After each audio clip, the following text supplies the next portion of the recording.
శ్రీ గురుభ్యో నమః. ఓం సదాశివసమారంభాం శంకరాచార్యమధ్యమాం తత్వవిదానందపర్యంతాం వందే గురుపరంపరాం. ఓం శ్రీ గురుభ్యో నమః.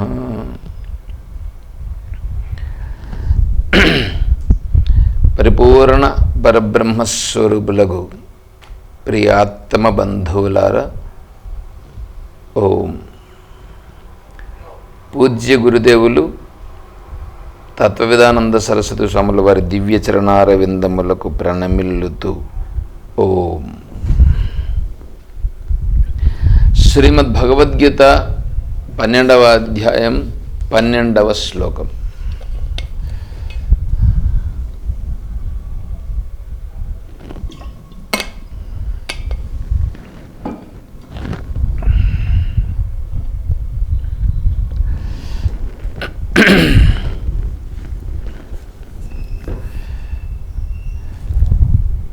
ఈ 12వ శ్లోకంలో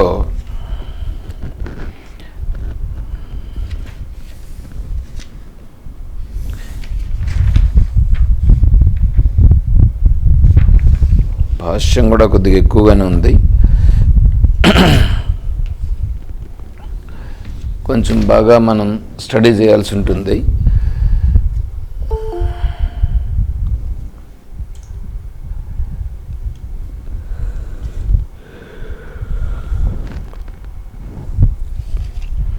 శ్రేయో హి జ్ఞానమభ్యాసాత్ జ్ఞానాధ్యానం విశిష్యతే ధ్యానాత్ కర్మఫలత్యాగః త్యాగాత్ శాంతిరనంతరం.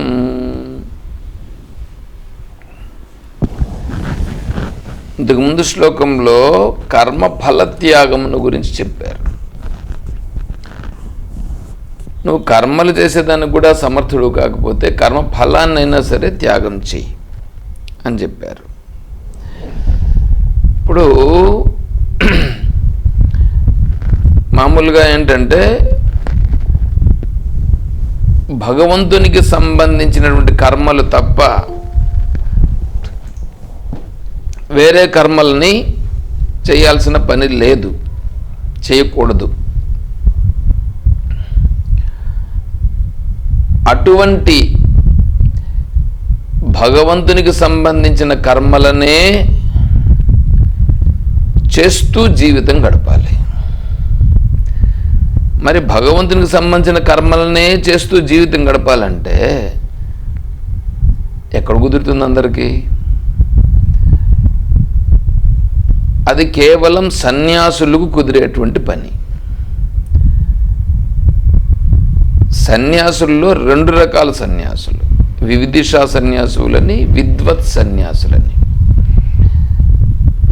ఈ విద్వత్ సన్యాసులుగా ఉన్నటువంటి వాళ్ళు మామూలుగా ఏంటంటే సన్యాసము అన్నప్పుడు వాళ్లకు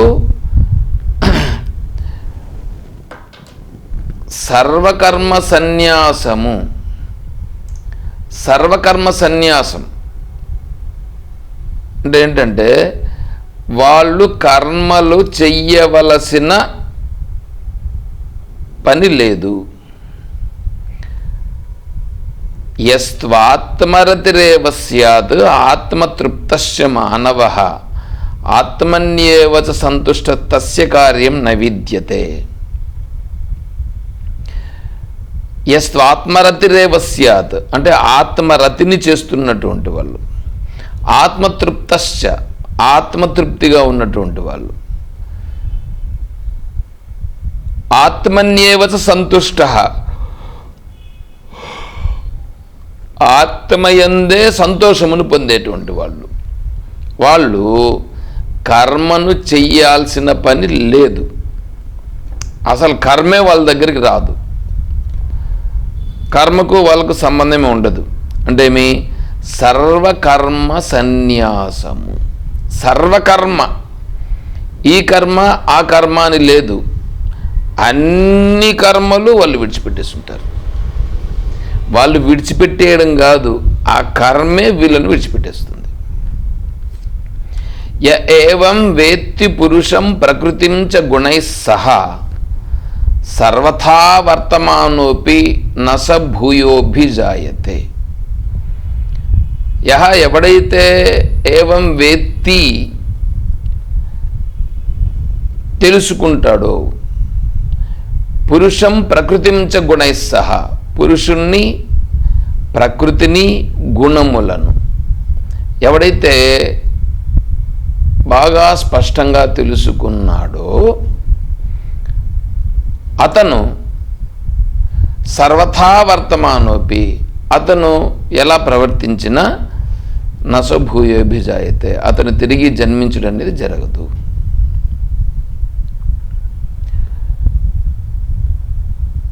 కాబట్టి ఈ సర్వకర్మ సన్యాసము అనేటువంటిది ఉంది చూడండి, అది జ్ఞానులకు వర్తించదు. జ్ఞానులు కర్మ చేసే స్థితిని దాటిపోయి ఉంటారు. ఎందుకంటే వాళ్ళు ఆత్మస్వరూప స్థితిలో స్థిరమైపోయినారు. ఆత్మస్వరూపమే నేను ఆత్మస్వరూపమని. మరి మిగిలిన వాళ్ళు కూడా ఆ స్థితి వాళ్ళు సహజమే అయినప్పటికీ వాళ్ళు అటువంటి సహజత్వ స్థితిలో వాళ్ళు ఉండలేరు. అందువలన వాళ్ళు ఏం చేయాలి? వాళ్ళు క్రమంగా వాళ్ళు కూడా ఆ స్థితికి చేరాలి. దానికే బ్రహ్మచర్యము, గృహస్థము, వానప్రస్థము, సన్యాసము. దీన్ని ఏమంటారంటే క్రమ సన్యాసం అని అంటారు. క్రమ సన్యాసం అంటే మొదట్లో బ్రహ్మచారిగా ఉండేది, తర్వాత పెళ్లి చేసుకుండేది, తర్వాత వానప్రస్థుడయ్యేది, తర్వాత సన్యాసం తీసుకుండేది. అంటే బ్రహ్మచర్యంలో ఉన్నటువంటి వాడు ప్రపంచంలో ఉండేటువంటి ఈ విషయాలపైన ఆసక్తుడై కామోపభోగములను అనుభవించాలనేటువంటి భావన ఉన్నందువలన అతను గృహస్థుడు కావాలి. గృహస్థుడై అతను ప్రపంచంలో ఉండేటువంటి కామోపభోగములను శాస్త్రవిధి ప్రకారంగా వాటిని అనుభవించాలి. అలా అనుభవించిన తర్వాత ప్రాపంచిక విషయముల యందుండేటువంటి దోషమును గుర్తించి ఆ దోషం నుంచి బయటపడి, అంటే ప్రపంచంలో ఉండేటువంటి దోషాలు ఏ విధంగా ఉన్నాయి, అవి మనస్సును ఏ విధంగా బంధిస్తున్నాయి అనే విషయాన్ని అవగాహన చేసుకుని ఆ సంసారము నుండి, అంటే గృహస్థుడు నుండి బయటపడిపోయేదానికి, అంటే ఈ సంసారం నుండి నేను బయటపడిపోవాలి, ఇంకా ఆత్మతత్వాన్ని తెలుసుకోవాలి అనే దృష్టితో నువ్వు ఇంతవరకు గృహస్థుడుగా ఉన్నది చాలు, ఇంతవరకు అనుభవించింది చాలు, దీనిలో దోషం ఉంది, ఈ దోషం వలన బంధమే కానీ విముక్తి లేదు అని తెలుసుకొని అక్కడి నుంచి అతను ఏం చేయాలి? వానప్రస్థుడుగా వెళ్ళిపోవాలి. వానప్రస్థుడుగా కొంతకాలం ఉండి ఆ వానప్రస్థుడి నుంచి తిరిగి సన్యాసం తీసుకోవాలి. అంటే వానప్రస్థుడుగా ఉన్నప్పుడు కొంత పూర్వ వాసనలు, అంటే బంధువులు, కొడుకులు, కోడన్లు, మనవాళ్ళు, మనవాళ్ళు ఇవన్నీ ఉంటాయి. కానీ ఇతను మాత్రం అక్కడికి వెళ్ళేది ఉండదు. ఇతను బ్రహ్మతత్వాన్ని విచారణ చేస్తూనే ఇక్కడ ఉంటాడు. వాళ్ళు వచ్చినప్పుడు వాళ్ళతో బంధు రూపంగానే మాట్లాడుతుంటాడు. అయితే మళ్ళీ వెనక్కి తిరిగి ఇంటికి వెళ్ళుట అనేది ఉండవు వానప్రస్థునికి. తర్వాత ఇంక అక్కడి నుంచి సన్యాసం. అంటే సన్యాసం అంటే ఇంతవరకు ఈ భావన ఉన్నది, ఆ భావన కూడా ఇకపైన నాకు లేదు, కేవలం నేను బ్రాహ్మీ స్థితిలో ఉండుట, నేనే ఆత్మస్వరూపం, అహం బ్రహ్మాస్మి బ్రహ్మైవాహమస్మి అనే స్థితి కొరకు సన్యాసాశ్రమం. ఆ సన్యాసాశ్రమంలో రెండింటిని చెప్పుకున్నాం, వివిధిషువు, విద్వత్ సన్యాసం. విద్వత్ సన్యాసం అనేటువంటిది తత్వం అనేటువంటిది బాగా అవగాహన అయిన తరువాత తీసుకునేటువంటి సన్యాసం విద్వత్ సన్యాసం. వివిధిషా సన్యాసం అనేటువంటిది ఏదైతే ఉన్నదో అది బ్రహ్మతత్వమును తెలుసుకునే దాని కొరకు వీటన్నింటినీ నేను పక్కలో పెట్టి బ్రహ్మతత్వాన్ని నేను అన్వేషణ చేస్తాను, అందుకొరకు నేను ఇప్పుడు సన్యాసం తీసుకుంటున్నాను. ఇది ఈ రెండు పద్ధతులు. వీళ్లకు కర్మ లేదు, కర్మ వీళ్ళు చేయాల్సిన పని లేదు, కర్మ చెయ్యరు కూడా. దీంట్లో సర్వకర్మ సన్యాసం అనేటువంటిది విద్వత్ సన్యాసికి వర్తిస్తుంది. ఈ వివిధిషా సన్యాసుగా ఉండేటువంటి అతనికి బ్రహ్మతత్వ విచారణ ఉంటుంది, గురు శుశ్రూష ఇవన్నీ ఉంటాయి, అవన్నీ కూడా చేసుకుంటూ తత్వ విచారణ చేస్తూ ముందుకెళ్లాల్సి వస్తుంది. నిజమైనటువంటి విద్వత్ సన్యాసికి అవి కూడా లేవు, దాన్ని కూడా దాటేసి ఉంటాడు. స్వామి ఆత్మజ్ఞానం పొందిన తర్వాత సన్యాసం తీసుకోరు కదా స్వామి? అక్కడ ఆత్మజ్ఞానము స్థిరపడిన తరువాత యాజ్ఞవల్క్య మహర్షుల వారు ఆత్మజ్ఞానము వారికి ఉన్నది, అయినా ఇంకా ఈ సంసార విషయాలతో నాకు అవసరం లేదు, ఎందుకంటే సంసారంలో ఉన్నప్పుడు ఆ విషయాలకు సంబంధించి తను అక్కడ దానికి సరిపోయేటట్లుగా ఏదో ఒకటి చేయాల్సి ఉంటుంది. అందువలన వాటితో కూడా నాకు ఇంకా అవసరం లేదు అనేటువంటి దృష్టితో దానిని ఇంక ఇప్పుడు విడిచిపెడతారు. అప్పుడే కాకుండా యదహరేవ విరజేత్ తదహరేవ ప్రవ్రజేత్, ఎప్పుడు ఏ ఏ స్థాయిలోనైతే పరిపూర్ణమైనటువంటి వైరాగ్యం కలిగి ఆత్మతత్వాన్ని తెలుసుకునే దానికి యోగ్యుడు అవుతాడో అప్పుడే తీసుకోవచ్చు, ఎప్పుడైనా సరే తీసుకోవచ్చు. దానికి ఇట్లా నియమం అనేదంటే ఏమీ లేదు. సరే, ఇప్పుడు అది క్రమ సన్యాసం. ఇంకొంతమంది నైష్టిక బ్రహ్మచారులుగా, అంటే పుట్టినది మొదలు బ్రహ్మచర్య స్థితిలోనే తత్వాన్వేషణ చేసి తత్వమును తెలుసుకుని అప్పుడే సన్యసిస్తారు. అది నైష్టిక బ్రహ్మచర్యం. అలా నైష్టిక బ్రహ్మచర్యం అనేటువంటి దాంట్లో కూడా వాళ్ళు తీసుకుని అలాగే కూడా వాళ్ళు ముందుగానైనా తత్వాన్ని అన్వేషణ చేసి ఉండొచ్చు, లేదా తర్వాత అయినా సరే తత్వాన్ని అన్వేషణ చేయవచ్చు. అది వాళ్ళ యొక్క పరిపక్వతను అనుసరించి ఉంటుంది. సరే, అది వాళ్ళ స్థితి, వాళ్ళకు కర్మ లేదు. ఇప్పుడు ఇక్కడున్న చూడండి, ఇంక కింద ఉన్నారే వీళ్ళ దృష్టి కూడా ఎలా ఉండాలి? అసలు మానవుడుగా వచ్చింది దేనికంటే ఆత్మతత్వమును తెలుసుకునేదానికే మానవుడుగా వచ్చిండేది. 84 లక్షల శరీరాలను అంటారు. ఈ 84 లక్షల రకాలుగా ఉన్నటువంటి శరీరములు, ఒక్కొక్క శరీరాన్ని పొంది దాంట్లో నుంచి పరిపక్వమైన తర్వాత వాడికి ఇప్పుడు మానవ శరీరం వచ్చింది. అలా మానవ శరీరం వచ్చిన దేనికి అంటే ఆత్మతత్వాన్ని తెలుసుకుని వాడు విడుదల చెందుట, అంటే మళ్ళీ తిరిగి పుట్టకుండా ఉండేదానికి వాడికి మానవ శరీరం వచ్చింది.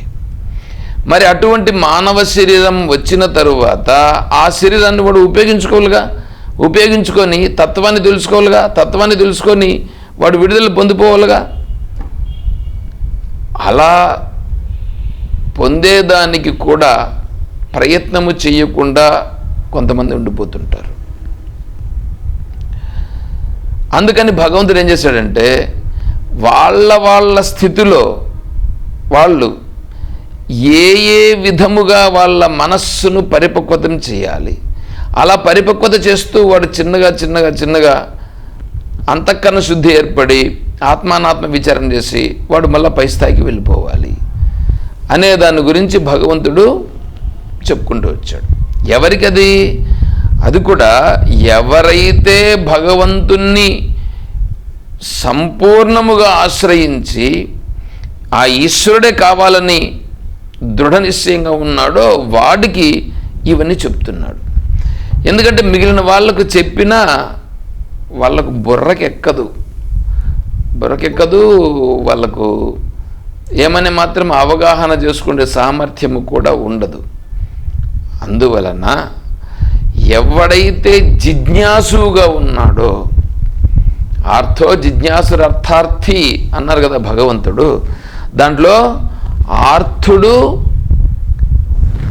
అర్థార్థి వాళ్ళిద్దరికీ జ్ఞానమును గురించి చెప్పినా వాళ్ళ బుర్రకెక్కదు. అందువల్ల జిజ్ఞాసువైనటువంటి వాడికి మాత్రమే ఇక్కడ విషయం అర్థమవుతుంది. అంటే జిజ్ఞాసు అంటే జ్ఞానమును కోరి ఈశ్వరుని ఆశ్రయించినాడు. అలా జ్ఞానమును కోరి ఈశ్వరుని ఆశ్రయించిన వాడికి భగవంతుని యొక్క తత్వాన్ని గురించి భగవంతుడు చెప్తున్నాడు. దాన్ని తెలుసుకునేటువంటి సందర్భంలో అతనికి వాసనలు ఉంటాయి. ఆ వాసనలు అనుసరించి అతను ఏం చేస్తాడంటే అతను అలాగే వ్యవహారం చేస్తుంటాడు. కానీ భగవంతుని యొక్క తత్వం కావాలి అనేటువంటి తీవ్రమైనటువంటి ప్రయత్నం ఉంటుంది. అయితే వాసనలు అతని సంస్కారాన్ని అనుసరించే ఉంటాయి. అలాగే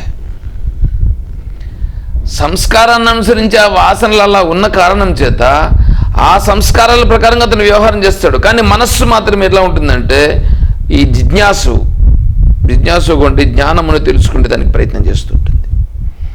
అలా ప్రయత్నం చేస్తున్నటువంటి వాడు కూడా విముక్తిని పొందవచ్చు. అందుకనే భగవంతుడు ఏం చేశాడంటే మయ్యేవ మనాధత్స్వ మయి బుద్ధిం నివేశయ నివసిష్యసి మయ్యేవ అత ఊర్ధ్వం న సంశయ. మనస్సును బుద్ధిని రెండు నాకు అర్పించేసి అని అన్నాడు. అతచిత్తం సమాధాతం నశక్నుషు మయి స్థిరం అభ్యాసయోగ్యతతో మామిచ్ఛాప్తం ధనంజయ. అలా ఉండలేకపోతే అభ్యాసయోగాన్ని శీలించు అని అన్నారు. సరే, అభ్యాసేప్యసమర్థోసి, నువ్వు ఒకవేళ అభ్యాసం కూడా చేయలేకపోతున్నావా, మత్కర్మ పరమో భవ, నువ్వు ఎప్పుడేం చేయాలి, నా కర్మలన్న చెయ్యి అని అన్నారు. మదర్థమపి కర్మ అని, నువ్వు నా కోసం కర్మలు చేసినా కూడా కుర్వన్ మదర్థమపి కర్మాన్ని కుర్వన్ సిద్ధిమవాప్ససి, అప్పుడు కూడా నువ్వు సిద్ధిని పొందుతావు. అథైతదప్యశక్తోసి కర్తుం మద్యోగమాశ్రిత, అప్పుడు కర్మలు కూడా నువ్వు అలా చేయలేవా.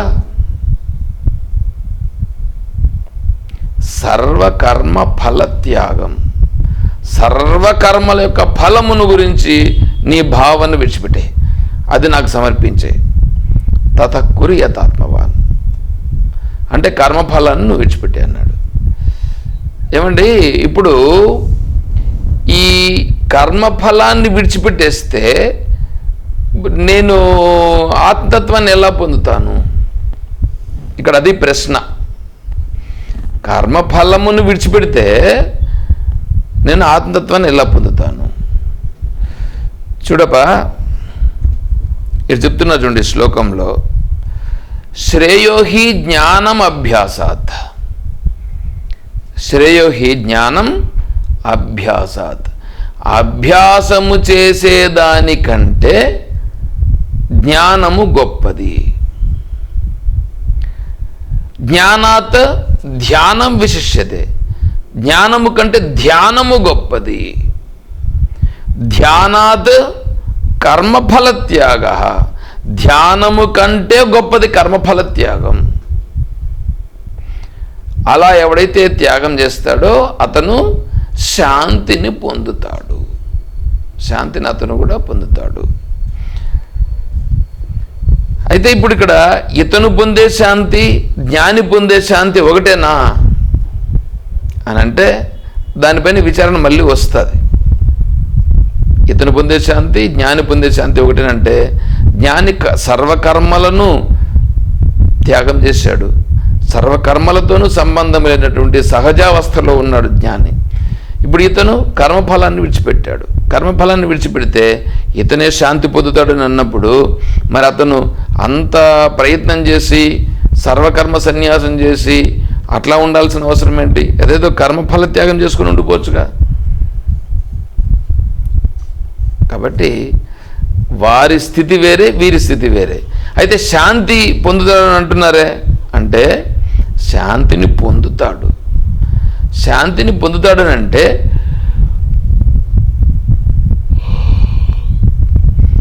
ఈ భోక్తృత్వము నుంచి కర్తృత్వము నుంచి తనకుండేటువంటి భారము ఏదైతే ఉన్నదో ఆ భారము కొద్ది కొద్దిగా దిగుతూ ఉందినంటే అప్పుడు అతని యొక్క భారం అంతా ఏమవుతుంది?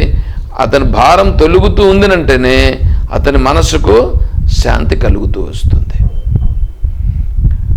ఆ శాంతి అనేటువంటిది నిజమైనటువంటి శాంతి వైపు దారి తీస్తుంది, అంటే నిజమైనటువంటి సహజత్వం వైపు దారి తీస్తుంది.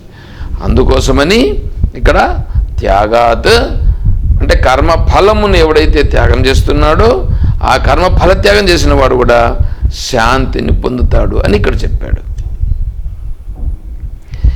దీనిని ఇప్పుడు మనం కొద్దిగా విచారణ చేయాలి. ఏమిటంటే శ్రేయోహి జ్ఞానం అభ్యాసాత్, అభ్యాసము కంటే జ్ఞానం గొప్పది అని అంటున్నాడు. అభ్యాసం అంటే ఏంటి? జ్ఞానం అంటే ఏంటి? ఏ అభ్యాసము కంటే జ్ఞానం గొప్పది? ఒకవేళ అభ్యాసం కంటే జ్ఞానం గొప్పది అంటే జ్ఞానము కంటే ధ్యానం గొప్పది అని అంటున్నాడు. మరి జ్ఞానము గొప్పది, జ్ఞానం గొప్పదని ఇక్కడ చెప్పి జ్ఞానం కంటే ధ్యానం గొప్పది అని అంటున్నాడు.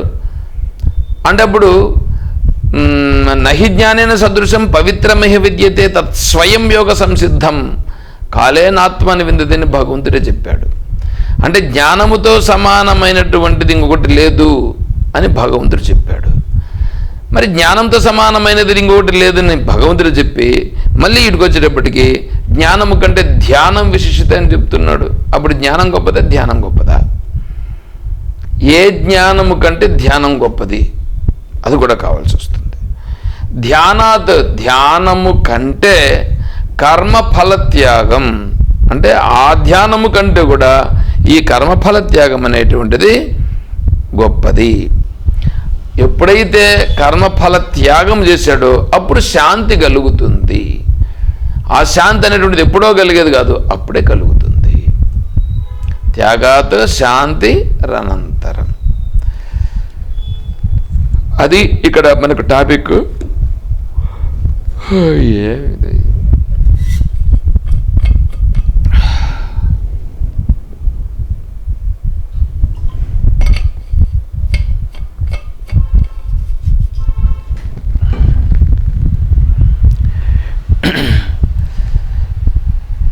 ఎలా అనగా జ్ఞానము వివేకము లేని జ్ఞానము అభ్యాసము కంటే శ్రేయస్కరము. చూడండి, వివేకము లేని జ్ఞానము అభ్యాసం కంటే శ్రేయస్కరం. అంటే అభ్యాసం అంటే ఏంటి? అది మళ్ళీ చూద్దాం.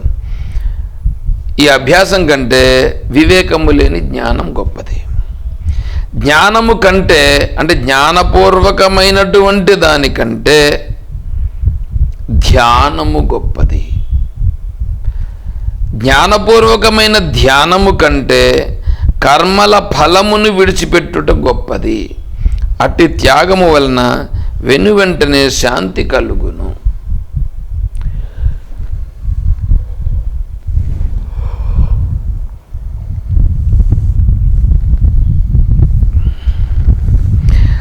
జ్ఞానము ఆత్మానాత్మ వివేకము నిశ్చయముగా ఎక్కువగా కొనయాడదగినది.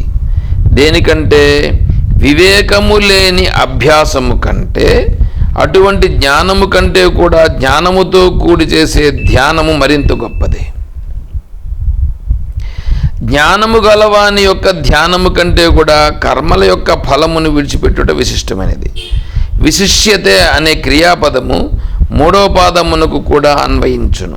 అనగా ఈ విధముగా పైన 11వ శ్లోకంలో చెప్పిన విశేషణము చిత్త నిగ్రహముతో కూడి ఉన్నవాడై కర్మల ఫలమును త్యాగము చేయుట వలన శాంతి అజ్ఞానమనే కారణముతో సహా సంసారము తొలగిపోవుట వెనువంటనే కలుగును. అట్టి సంసారం ఉపశమమైతే కొంతకాలమును అపేక్షించదు. చూడండి, ఇక్కడ ఎంత నీట్గా శంకరాచార్య స్వామి వారు చెప్పేశారంటే క్లియర్గా చెప్పేశారు. అదే వేరే వాళ్ళ భాష్యములను వేరే వాళ్ళు చెప్పినటువంటి దాన్ని కూడా చదివితే అంత కన్ఫ్యూజన్. దానిపైన వారి పాండిత్యాలను ప్రదర్శించినారు. వాళ్ళు చూపించిన పాండిత్యం అంతా ఏమవుతుందంటే మామూలుగా చిన్న ఇదిగా ఉండేటువంటి వాళ్ళు అర్థం చేసుకునే సామర్థ్యం లేని వాళ్ళగానే అయితే అక్కడ ఏమైపోతారంటే ఆన్నే పడిపోతారు. వాళ్ళు ముందుకెళ్ళే పరిస్థితి ఉండదు. ఇక్కడ చూడండి, ఇక్కడ ఎంత నీట్గా చెప్పేశారు.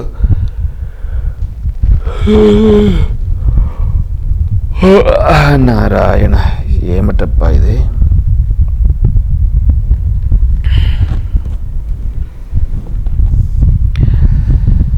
జ్ఞానము అనగా ఆత్మానాత్మ వివేక జ్ఞానం నిశ్చయముగా ఎక్కువగా కొనయాడదగినది. జ్ఞానం గొప్పదిగా, ఆత్మానాత్మ వివేక జ్ఞానం అనేటువంటిది గొప్పది. దాంట్లో ఆత్మస్వరూపం ఏమిటి, అనాత్మస్వరూపం ఏమిటి? ఆత్మస్వరూపం అంటే ఉండేది, అనాత్మస్వరూపం అంటే యాక్చువల్గా లేనిది కానీ ఉన్నట్లుగా తెలియబడుతూ ఉన్నది. అదే అనాత్మస్వరూపం. ఇప్పుడు ఇది కొనియాడదగినది. ఈ ఆత్మానాత్మ వివేకం అనేటువంటిది దేనికంటే కొనియాడదగినది, దేనికంటే గొప్పది అంటే వివేకము లేని అభ్యాసము కంటే, అటువంటి జ్ఞానము కంటే కూడా, అంటే వివేకము లేని అభ్యాసము కంటే ఈ ఆత్మానాత్మ వివేకం అనేటువంటిది గొప్పది. వీడు ఇప్పుడు అభ్యాసం చేస్తున్నాడండి. అభ్యాసం చేస్తున్నాడు. ఏం అభ్యాసం చేస్తున్నాడు? వివేకం లేకుండానే అభ్యాసం చేస్తున్నాడు. రోజు పూజ చేస్తారు కొంతమంది, రోజు పూజ చేస్తారు. కొంతమంది అయితే నేను ఒకసారి విన్నాను,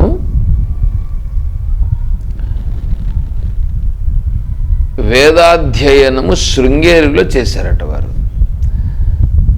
శృంగేరిలో వేదాధ్యయనం చేస్తే ప్రతిరోజు 10,000 సార్లు మంత్రాన్ని జపం చేయాలట. 10,000 సార్లు 10,000 సార్లు మంత్రాన్ని జపం చేసిన తర్వాత, అంటే అంతకుముందు వేదాధ్యయనం అయింటుంది. వేదాధ్యయనం అయ్యి 10,000 సార్లు ఈ మంత్రానుష్ఠానం చేసిన తరువాతనే మళ్ళీ వాళ్ళకు భిక్ష అవన్నీ ఉంటాయి. ఈ 10,000 సార్లు జపం చేసేదానికి ఆయన చెప్పాడు, ఇంత పొడుగు ఉంటుంది మాకు మాల అని అన్నాడు. ఎంత పొడుగు అంటే ఇట్లా చూపించాడు కూడా, బార్ పొడుగు. దాంట్లో 1000 పూసలేమో ఉంటాయట, దాన్ని 10 సార్లు చేయాలట. అంటే ఈ 10,000 సార్లు జపం చేసే కొద్దికి మాకు అసలు తల ప్రాణం తోక్కొచ్చేది, అంత ఎక్కువగా మేము చేసేవాళ్ళమని చెప్పాడు. సరే, ఇప్పుడు వాళ్ళు చేస్తున్నారు కదా, ఆ జపం చేస్తున్నారు కదా, ఎందుకు జపం చేస్తున్నావు? ఎందుకు? దానివల్ల ఏంటి ప్రయోజనం? ఇది నేను జపం చేస్తే వచ్చింది ఏంటి, ఏం వరగుంది అనేటువంటిది చూడాలి. తర్వాత వాళ్ళకి అది అంత ఇదిగా వాళ్ళకి అవగాహన ఉండదు. ఏం చెయ్యాలా అంతే.